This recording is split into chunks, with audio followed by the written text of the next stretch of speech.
Hello friends, welcome to கல்டா info Tamil. நம்ம தான் இந்த உலகத்திலே ரொம்ப கஷ்டமான வேலை பார்த்துட்ருக்கோம் அப்படின்னு நீங்கள் நினைப்பீங்க. ஆனால் நம்ம வேலையை விட ரொம்ப கஷ்டமான வேலைகள், ரொம்ப பயங்கரமான வேலைகள்லாம் இந்த உலகத்தில் இருக்குது.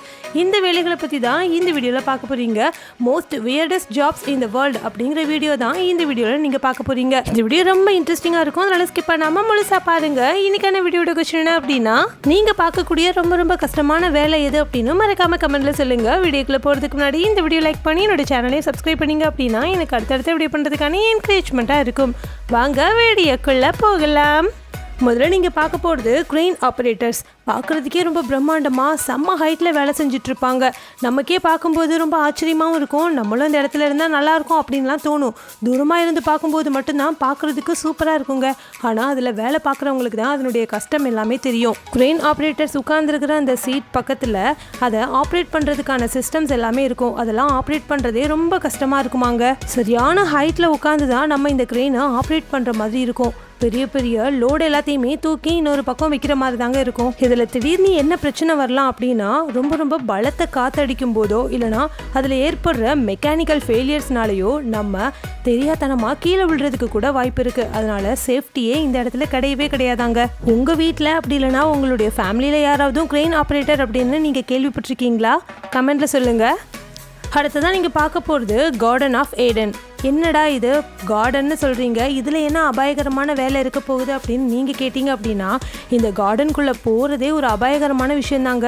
இந்த கார்டனுக்கு வெளியே கேட்லேயே இதுக்குள்ளே போகிறதுக்கு சேஃப்டி ப்ரிகாஷன்ஸ் எடுத்துகிட்டு போங்க அப்படின்னு சொல்லிட்டு எச்சரிக்கை பலகையை வெளியே தொங்க விட்டுருப்பாங்களாம். ஏன்னா இதுக்குள்ளே நூற்றுக்கணக்கான டெட்லியஸ்ட் பிளான்ட்ஸ்லாம் இருக்காங்க. அதாவது இந்த பிளான்ட்டை தொட்டாலே நம்ம செத்து போயிடுவோம், அந்த மாதிரி பிளான்ட்ஸ்லாம் கூட இருக்குதான். ஃப்ளவர்ஸ் எல்லாம் வச்சு பொட்டானிக்கல் கார்டன் பார்த்துருப்போம். ஆனால் டெட்லியஸ்டான பாய்சனஸான பிளான்ஸ் எல்லாம் வச்சு பொட்டானிக்கல் கார்டன் பார்த்துருக்கீங்களா? அதுதான் இந்த கார்டன் ஆஃப் ஏடன். நம்ம கம்ப்ளீட்டாக ஃபுல்லாக ஹாஸ்மேட் சூட் போடணுமாங்க. அதாவது முகத்துல இருந்து கையில் க்ளவுஸ் போட்டு காலில் கம்பூட் போட்டு இது எல்லாத்தையுமே கவர் பண்ணிட்டு தான் இந்த கார்டனுக்குள்ளேயே நம்ம நுழையணுமா. இந்த கார்டனுக்குள்ளே ஒரு சின்ன பிளான்ட் கூட நம்மளை சாவடிக்கிறதுக்காக காத்துட்டு இருக்குமாங்க.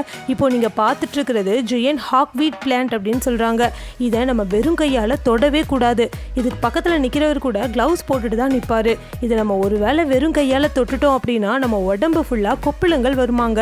இந்த கொப்பளங்கள் ஒரு நாள் ஃபுல்லாக இருக்குமா, அதே மாதிரி ஒரு வருஷம் ஃபுல்லாக கூட இருக்கிறதுக்கு வாய்ப்பு இருக்காம். இந்த பிளான்ட்டை டெத் ட்ராப்னு சொல்கிறாங்க. அதாவது இந்த பிளான்ட்டை நம்ம தொட்டாலே நம்ம உடம்புல கொப்பளங்கள் வந்து நம்ம இறந்து போயிடுவோமாங்க. அதுவும் இந்த கார்டனுக்குள்ளே கார்டனராக வேலை பார்க்குறவங்களுடைய நிலைமையை யோசிச்சு பாருங்களேன்.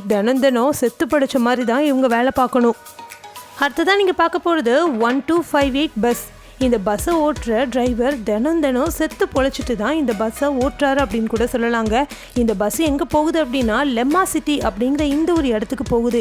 இந்த இடம் எங்கே இருக்குது அப்படின்னா, செங்குத்தான மலையை கடந்து செம்ம ஹைட்டு, அதுவும் 1000 அடிக்கு மேலே இருக்கக்கூடிய இந்த உயரத்தில் தான் இந்த லெம்மா சிட்டி அமைஞ்சிருக்கு. டோராபுஜில் சொல்கிற மாதிரி தான் இந்த சிட்டிக்கு போகணும் அப்படின்னா மலையை கடக்கணும், நிறைய ஹேர்பின் பென்ஸை கடக்கணும். இது எல்லாத்தையும் கடந்து தான் இந்த லெம்மா சிட்டிக்கு நம்ம போக முடியுமா. அதுவும் இதில் நம்ம போகும்போது ரியல் லைஃப் ரோலர் கோஸ்டர் மாதிரி ஃபீல் பண்ணுவோமாங்க. அந்த அளவுக்கு ஏகப்பட்ட ஹேர்பின் பென்ஸ் இருக்காம். அதுவும் இந்த பஸ்ஸில் போகிற டிரைவருக்கும் சரி, இதில் போகிற பேசஞ்சர்ஸ்க்கும் சரி எந்த ஒரு சேஃப்டி ப்ரிகாஷன்ஸும் கிடையாதாங்க. வந்தா மழை போனா முடி அந்த மாதிரி ரேஞ்சில் தான் இந்த பஸ்ஸில் நம்ம ட்ராவல் பண்ண வேண்டியது இருக்காம். இப்படிப்பட்ட ஆபத்தான இந்த ரோடை கொஞ்சம் சரி செய்யலாம், நல்ல ரோடு போடலாம் அப்படின்னு நீங்கள் சொல்லுவீங்க. ஆனால் இதில் ரோடு போடுறதுக்கான ஏதாவது ஸ்டெப்ஸ் எடுத்தாலே இதில் மலைச்சரிவு ஏற்படுமாங்க. அதனால் ரோடு போடாமல் இந்த இருக்கக்கூடிய பழைய ரோட்லேயே இப்போவும் ட்ராவல் பண்ணிட்டு இருக்கிறாங்களாம். அடுத்ததான் நீங்கள் பார்க்க போகிறது பைக் கொரியர். இந்த பைக் கொரியர் அப்படிங்கிற கான்செப்ட் ஃபாரினில் இப்போவும் இருக்காங்க. இது மோஸ்ட் டேஞ்சரஸ் ஜாப் அப்படின்னு சொல்கிறாங்க. ஏன்னா ரஷ்ஷான டிராஃபிக்குள்ளே நம்ம சைக்கிளில் வேகமாக ஓட்டிகிட்டு போயிட்டு இந்த மாதிரி கொரியர் பண்ணணுமாங்க. நம்ம வேகமாக இந்த மாதிரி சைக்கிளில் ஓட்டிகிட்டு போகும்போது செம்ம ஸ்பீடில் போயிட்டுருப்போம். அந்த இடத்துல ரோடை கிராஸ் பண்ணுறவங்க ரெட் லைட் சிக்னல்லாம் விழும் இல்லையா, இது எல்லாத்தையும் தாண்டி தான் நம்ம போகிற மாதிரி இருக்கும். எந்த நேரத்தில் வேணாலும் என்ன வேணாலும் நடக்கலாம். இந்த வீடியோவில் பாருங்களேன், இவர் வேகமாக சைக்கிள் ஓட்டிகிட்டு போகிறாரு.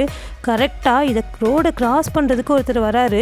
இந்த ரோடை கிராஸ் பண்ணுறவர் மேலே கொஞ்சம் விட்டாலும் அந்த சைக்கிள் இடிச்சிருக்கும். ஆனால் கரெக்டாக கொண்டு போய் ஓட்டிட்டாரு. ஆனால் பாவங்க, அந்த போஸ்டர் டெலிவரி பண்ண அந்த சைக்கிள் ஓட்டுறவர்கிட்ட எதிர்பாராத விதமாக இன்னொரு சைக்கிள் வந்து மோதி அவர் கீழே விழுந்துட்டாரு. இந்த மாதிரி தாங்க பைக் கொரியர்ஸில் அதிகமான ஆக்சிடென்ட்ஸ் நடக்குது. இதில் நிறைய ஆக்சிடென்ட்ஸ் நடக்குது அப்படின்னு தெரிஞ்சாலும் கூட இந்த ஜாபுக்கு நிறைய பேர் அப்ளை பண்ணி இந்த ஜாபையும் பார்க்குறாங்களாம். அடுத்ததான் நீங்கள் பார்க்க போகிறது ட்ரைனேஜ் டைவிங். எல்லா நாடுகள்லையுமே இந்த ட்ரைனேஜ் கான்செப்ட் இருக்குங்க. எல்லாருடைய வீட்லேயும் இருக்கக்கூடிய கழிவு நீர் இந்த ட்ரைனேஜில் போய் கலந்து அதுக்கப்புறமா இந்த ட்ரைனேஜ் தண்ணியெல்லாம் இன்னொரு இடத்துக்கு போய் சேருங்க. இப்படி போகக்கூடிய கழிவு தண்ணி போகிற வழியில் ஏதாவது பிளாக்கேஜ் ஆயிடுது, அதுக்குள்ளே இருக்கக்கூடிய பைப்பில் ஏதாவது சிக்கிக்கிட்டு பிளாக்கேஜ் ஆயிடுச்சு அப்படின்னா அதை க்ளீன் பண்ணுறதுக்கு மெஷின் மூலமாக க்ளீன் பண்ணவே முடியாது. மனுஷங்க யாராவதும் அதுக்குள்ளே இறங்கி அவங்களுடைய கையால் தான் அதை எடுத்து விடுற மாதிரி இருக்குங்க. இப்படிப்பட்ட கழிவு தண்ணிக்குள்ளே இறங்குறதே மிகப்பெரிய ஆபத்துங்க. ஏன்னா இது ரொம்ப ரொம்ப அசுத்தம் இல்லாத தண்ணியாக இருக்கும். இதனால இவங்களுக்கு ஏதாவது நோய் தொற்று ஏற்படலாம். அப்படி இல்லைன்னா இதுக்குள்ள விஷப்பூச்சிகள், பூரான் மாதிரியான விஷப்பூச்சிகள் இருந்து கடிக்கிறதுக்கு வாய்ப்பு இருக்கு. அப்படியும் இல்லைன்னா இந்த ட்ரைனேஜ்குள்ளே இறங்கும்போது ஒரு சின்ன வட்ட வடிவிலான ஒரு குழி மாதிரி தாங்க இருக்கும். அதுக்குள்ளே இறங்கும்போது அவங்களுடைய கை முட்டிகள், கால் முட்டிகளில் கீறுறதுக்கு வாய்ப்பு இருக்கு. இல்லைன்னா ரொம்ப நாளாக மூடி இருக்கிற இந்த ட்ரைனேஜ் குழாய்க்குள்ள ஏகப்பட்ட கேஸஸ், அமோனியா மாதிரியான பாய்சனஸ் கேஸஸ்லாம் உருவாகி இருக்கும். இதை ஓப்பன் பண்ணி உள்ளே இறங்கும்போது இந்த கேஸஸ்லாம் இந்த மனுஷங்களை தாக்கி அவங்க உடனே இறக்குறதுக்கு கூட நேரிடுமா. இப்படிப்பட்ட மிக மிக ஆபத்தான இந்த வேலையை இப்போவும் நிறைய பேர் செஞ்சுட்டு தான் இருக்கிறாங்க. ஐ திங்க் இருக்கிறதுலையே ரொம்ப ரொம்ப மோசமான வேலை அப்படின்னா இதைத்தான் நான் சொல்லுவேன். நீங்கள் எந்த வேலையை சொல்லுவீங்க ரொம்ப ஆபத்தான வேலை அப்படின்னு மறக்காமல் கமெண்ட்ல சொல்லுங்கள். அடுத்ததான் நீங்கள் பார்க்க போகிறது கிளீனிங் ஷிப் ப்ராப்பலர்ஸ். அதாவது கடலில் போகிற மிகப்பெரிய ஷிப்லாம் இருக்கும் இல்லையா, அந்த ஷிப்பில் முன்னாடி இந்த மாதிரி ப்ராப்பலர்ஸ் இருக்கும். அதாவது காத்தாடி மாதிரி டிசைனில் இருக்குங்க. இதுதான் தண்ணியை கிழிச்சிட்டு போகிறதுக்கு உதவி செய்யுது. இந்த ஷிப் ப்ராப்பலர்ஸ் பழுது அடைஞ்சாலோ இல்லைனா இதில் தூசி படிஞ்சாலோ இதை க்ளீன் பண்ணுறதுக்கும் இதை சரி செய்கிறதுக்கும் மனுஷங்க தான் ஆழ் கடலுக்குள்ளே குதிச்சு இதை சரி செய்கிற மாதிரி இருக்கும். ஷிப்பில் பொருத்தி இருக்கிற இந்த ப்ராப்பலர்ஸ் கடலுடைய ஆழ் பகுதியில் தான் அமைஞ்சிருக்குங்க.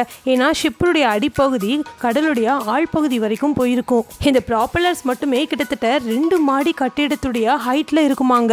மனுஷங்க தான் டைவ் பண்றதுக்கு ஏற்ற மாதிரியான சூட் எல்லாம் போட்டுட்டு இதுக்குள்ள குதிக்கணுமா. அதுவும் ஆழ்கடல் ரொம்ப ரொம்ப இருட்டா இருட்டா இருக்குமாங்க. அதுக்குள்ள ரொம்ப ரொம்ப தைரியமா குதிச்சு இந்த ப்ராப்பலர்ஸை க்ளீன் பண்ணணும். அதுவும் இந்த ப்ராப்பலர்ஸுடைய பிளேட்ஸ்லாம் பார்த்தீங்கன்னா ரேசர் ஷார்ப்ல இருக்குமா. இந்த காத்தாடியை கையாலேயே தேய்ச்சி இதனுடைய அழுக்கு எல்லாத்தையுமே க்ளீன் பண்ணணும். ஒருவேளை இது பழுது அடைஞ்சிருந்தாலும் இதை கையால தான் ரிப்பேர் பண்ற மாதிரி இருக்குமா. அடுத்ததான் நீங்கள் பார்க்க போகிறது ஷார்க் சயின்டிஸ்ட். இந்த ஷார்க்கை பற்றி ஆராய்ச்சி பண்ணுவாங்க தெரியுமா. அந்த சயின்டிஸ்ட் எல்லாருமே கடலுக்குள்ளே போயிட்டு தான் இதை ஆராய்ச்சி பண்ணுற மாதிரி இருக்குங்க. அதுவும் ஆழ்கடலில் தான் இந்த ஷார்க் எல்லாமே வாழும். இது நார்மலாக நம்ம பார்க்குற 9 to 5 ஜாப் மாதிரி கிடையாதாங்க. எந்த நேரத்தில் வேணாலும் என்ன வேணாலும் நடக்கலாமாங்க. ஒரு கூண்டுக்குள்ளே தன்னைத்தானே லாக் பண்ணிக்கிட்டு இந்த சயின்டிஸ்ட் அந்த கூண்டுக்குள்ளே உட்காந்துட்டு இந்த கடலுக்குள்ளே போயிட்டு அந்த ஷார்க்கை ஆராய்ச்சி பண்ணுவாங்க. அவங்களுக்கு இருக்கக்கூடிய சேஃப்டி ப்ரிகாஷன் அப்படின்னு பார்த்தீங்கன்னா இந்த ஒரே ஒரு கூண்டு மட்டும்தானாங்க. இந்த கூண்டை சுற்றிலும் ரொம்ப ரொம்ப ஷார்ப்பான பற்களை வச்சிருக்கிற இந்த ஷார்க்கு வட்டம் போட்டுக்கிட்டே இருக்குமா இவங்களை சாப்பிட்றதுக்கு. ஒரு பக்கம் உயிருக்கு பயம் இருந்தாலும் இந்த வேலையை இவங்க கண்டிப்பாக பண்ணி தான் ஆகணும். இன்னைக்கு இந்த வீடியோவில் பார்த்த வேலைகளில் எந்த வேலை ரொம்ப ஆபத்தான வேலைகள் அப்படின்னு நீங்கள் நினைக்கிறீங்க மறக்காம கமெண்ட்ல சொல்லுங்க.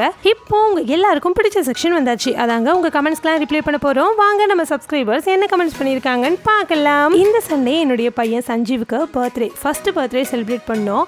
நான் அதை கம்யூனிட்டி போஸ்ட் போட்டிருந்தேன். நிறைய பேர் விஷ் பண்ணி கமெண்ட் போட்டிருந்தீங்க. உங்க எல்லாருக்கும் ரொம்ப ரொம்ப தேங்க்ஸ். சஞ்சீவ் சார்பாவும் நான் தேங்க்ஸ் சொல்லிக்கிறேன். இதே மாதிரி உங்களுடைய கமெண்ட்டும் என்னோட வீடியோ என்ன பண்ணணும்னு நினைச்சீங்கன்னா ஒவ்வொரு வீடியோலையும் நான் கேட்குற கேள்விக்கு நீங்க மறக்காம கமெண்ட்ல போயிட்டு பதில் சொல்லணும். எந்த பதில் எனக்கு ரொம்ப பிடிச்சிருக்குதோ அந்த பதில் எடுத்து நான் என்னோட வீடியோல சொல்லுவேன். இந்த வீடியோ ரொம்ப பிடிச்சிருந்தது அப்படின்னா இந்த வீடியோ லைக் பண்ணி உங்க ஃப்ரெண்ட்ஸ் அண்ட் ஃபேமிலிக்கும் ஷேர் பண்ணுங்க. Thank you friends.